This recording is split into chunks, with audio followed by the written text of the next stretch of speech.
Hello guys, welcome to my channel R S Vision Academy. तो आज हम percentage का पार्ट 2 लेके आए हैं। पार्ट 2 के अंदर हम जो पढ़ेंगे, क्षेत्रफल और आयतन से संबंधित जो क्वेश्चन आते हैं हम प्रतिशत के माध्यम से उसे करेंगे।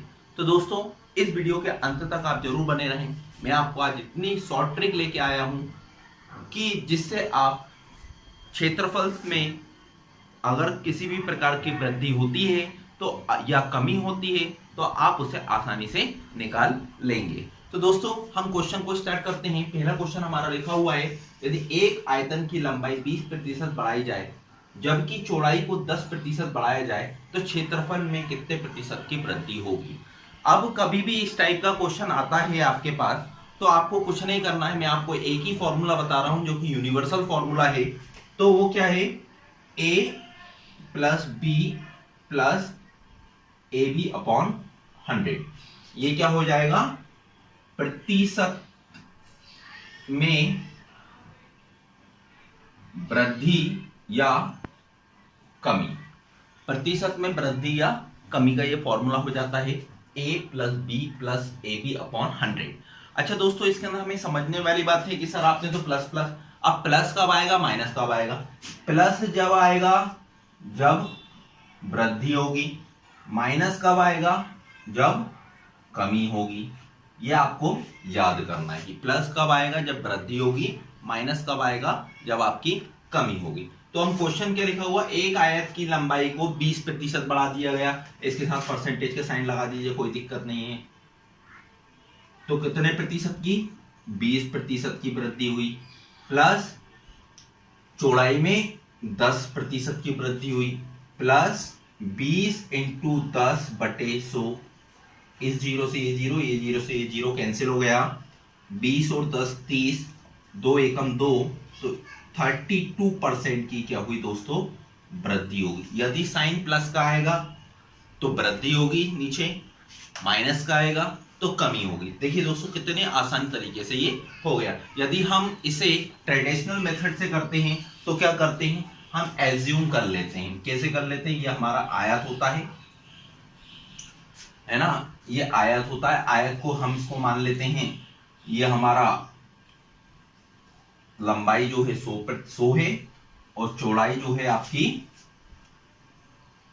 280 है। मान लिया अभी हमने इसको, ठीक है ना।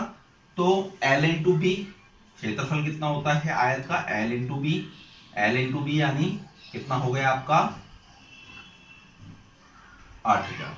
ठीक है दोस्तों, अब क्या बोल रहा है अगला कि कितने प्रतिशत वृद्धि होगी? 20%। अब ये 100 के बदले में कितना हो गया? अब ये नया 120 हो गया। इसमें 10% की वृद्धि हो गई, यानी 80 के बदले में कितना हो गया? ये 88 हो गया। तो फिर हम निकालेंगे, तो 120 इंटू 88 तो कितना आ जाएगा? 8 0 0 और 12 8 96। इसे देख लो, 12 8 96, 12 8 96, 96 और 9 105। अब कितना हो गया आपका? हो गया है 10,560 को इसमें से घटा दोगे तो 2,560 बटे 8,000 इंटू 100। इससे 0 से 0, 8 16 8 के 24, 8 दूनी 16, 32%। यानी आपको इतनी बड़ी प्रोसेस करनी पड़ेगी तब जाके आपका आंसर आएगा। लेकिन हमने यहाँ पे एक छोटा सा फॉर्मूला लगा के हमने इस आंसर को क्या करा, बहुत ही आसानी से निकाल दिया। ठीक है दोस्तों, हम अगला क्वेश्चन करते हैं इसका। तो दोस्तों, अगला क्वेश्चन है, एक वर्ग की भुजा 25% बढ़ाई जाए तो उसका क्षेत्रफल में कितने प्रतिशत की वृद्धि हुई। लेकिन हमने फॉर्मूला क्या लिखा है? a plus B plus A B upon 100। अब लेकिन वर्ग कैसा होता है? वर्ग आपका जिसकी चारों भुजाएं कैसी होती हैं? आपस में बराबर होती हैं। आपस में बराबर होती है यानी ये 25% की वृद्धि हुई तो इसमें भी 25% की वृद्धि होगी। तो अब हमारे को दोनों चीजें मिल गई। अब हमारे को जब दोनों चीजें मिल गई, यहाँ पे आपको ए भी मिल गया, यहाँ पे आपको बी भी मिल गया। सिंपल लिख दो, 25 प्लस 25 प्लस 25 इंटू 25 बटे 100। 25 चौको 100, 25 दूनी 50, 6 सही 1/4 तो आंसर आ जाएगा आपका 56 सही 1/4% की क्या हो गई दोस्तों, वृद्धि हो गई। कितना सा टाइम लगा आपको, समझ में आया होगा क्वेश्चन बहुत आसानी से कि हमने 2 बार 25 क्यों लिखा। 2 बार 25 लिखने का रीजन सिर्फ इतना सा था कि वर्ग कैसा होता है, बराबर होता है। तो एल और बी हमारे पास दोनों चीजें मिल गई इससे, तो आपका यह आंसर आ गया। ठीक है दोस्तों, नेक्स्ट क्वेश्चन करते हैं हम। अगला क्वेश्चन है, एक वृत्ताकार पार्क की त्रिज्या 10% की कमी कर दी जाए तो उसके क्षेत्रफल में कितने प्रतिशत की कमी होगी। अब वही चीज है, वृत्ताकार पार्क आ गया, लेकिन हमें दी एक ही चीज है, क्या दिया है, 10% की कमी दी है। कमी दी है मतलब हमें काय का साइन लगाना है, माइनस का साइन लगाना है। a plus B plus A B upon 100, तो यहाँ पे क्या हो रहा है, 10% की कमी हो रही, -10 प्लस -10 प्लस -10 इंटू -10 बटे 100, माइनस माइनस प्लस, माइनस का 20, माइनस माइनस प्लस हो जाता है, 0 से 0, 0 से 0 कैंसिल हो जाता है 1। तो दोस्तों आंसर कितना आ गया, 19, -19%, -19 आया, मतलब कि 19% की कमी हो गई। ठीक है दोस्तों, बहुत अच्छे से समझ में आ रहा होगा आपको ये क्वेश्चन। नेक्स्ट क्वेश्चन करते हैं हम इसका, क्षेत्रफल में क्या परिवर्तन होगा हमें बताना है। तो अब आपको दोनों चीजें दे दी गई हैं, तो आपका फॉर्मूला क्या है, तो आपका फॉर्मूला क्या है, a plus B plus A B upon 100। अब क्या दिया, 25% की वृद्धि यानी 25% बेसी लिख लीजिए, प्लस 10% की कमी -10 प्लस 25 इंटू -10 अपॉन 100। ठीक है दोस्तों, नेक्स्ट आगे करते हैं। तो 25 में से 10 गया, 15 बचा, प्लस 25 चौको 100 होता है, और इसे काट दोगे तो कितना जाएगा, माइनस का 2.5। अब माइनस का 2.5, 15 माइनस 2.5 यानी कि 12.5% की क्या होगी, वृद्धि होगी। यह आपका आंसर हो जाएगा। तो दोस्तों जितना मैंने अभी आपको समझाया, आई होप ये आपको बहुत अच्छे से समझ में आया होगा। और आपको किसी भी प्रकार का यदि कोई डाउट होता है तो आप कमेंट बॉक्स में जरूर लिख के हमें दें।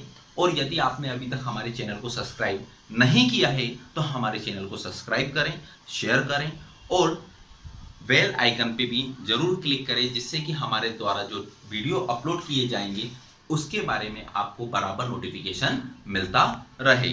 तो दोस्तों हम नेक्स्ट क्वेश्चन के ऊपर चलते हैं हमारे। तो दोस्तों अभी तक हमने जो पढ़ा है, अभी तक हमने क्षेत्रफल से संबंधित क्वेश्चन पढ़े हैं। अब हम उसके आगे बढ़ते हैं, आयतन से संबंधित क्वेश्चंस पढ़ेंगे कि एक घन की भुजा में 10% की वृद्धि हुई तो बताइए उसके आयतन में कितनी वृद्धि होगी। अब आयतन में जो वृद्धि होगी तो हम उसके लिए फॉर्मूला क्या रहेगा, फॉर्मूला सेम रहेगा, बस थोड़ा सा हमें दिमाग लगाना है। फॉर्मूला में पहले तो आपने देख ही लिया, वृद्धि या कमी बराबर क्या था, a plus B plus A B upon 100, A B upon 100। ठीक है ना, हम इसको क्या लिख सकते हैं, अब सेकेंड स्टेप में क्या रहेगा, आयतन में कमी या वृद्धि बराबर जो हमारी वृद्धि या कमी आई है वो प्लस सी, प्लस वृद्धि या कमी इंटू सी डिवाइडेड बाय 100। अगर आपको इसमें कंफ्यूजन हो रहा है कि हमने ये वृद्धि या कमी क्यों लिखी है, इसके बदले में आप इस पूरे को आप क्या मान सकते हैं, z मान सकते हैं। तो आप यहाँ पे इसके बदले में क्या लिख सकते हैं, z, और यहाँ पे क्या लिख सकते हैं, z लिख सकते हैं, कोई भी दिक्कत नहीं है। मैंने आपको दोनों तरीके। तो अब क्वेश्चन क्या दे रहा है, 10 प्लस 10 प्लस 10 इंटू 10 बटे 100, इससे ये तो ये जाएगा 21%। अभी तक 21% आया ये, यानी बराबर z। अब हम क्या करेंगे, आयतन में वृद्धि या कमी, तो 21 प्लस 10 प्लस 21 इंटू 10 अपॉन 100। इस 0 से ये 0 कैंसिल हो जाएगा, ये कितना हो जाएगा, 31 प्लस 2.1 इज इक्वल टू 33.1। ये इसका आंसर आ जाएगा, जो कि आयतन में कमी। अब यहाँ पे आपने ये नहीं पूछा सर आपने हर जगह 10 10 10 10 क्यों लगा। तो आपको मालूम है कि जो घन होता है, घन कैसा बनता है, ये आपका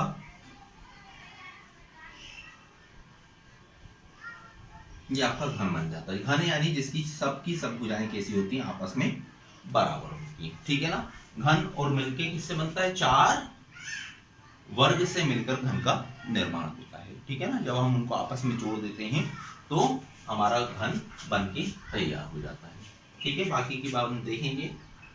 अगला क्वेश्चन देखते हैं हम। तो दोस्तों हमारा अगला क्वेश्चन है, एक गोले के व्यास में 10% की कमी की गई तो उसके आयतन में कितने प्रतिशत की कमी हो जाएगी। सेम चीज, पहला कमी हो रही है यानी -10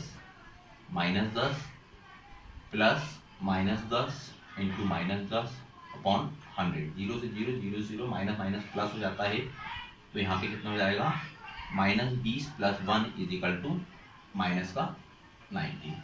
माइनस का 19 आ गया। अब ये क्या है, z। अब इसकी वैल्यू इसमें रख देंगे, तो आयतन में कमी बराबर -19 प्लस माइनस का 10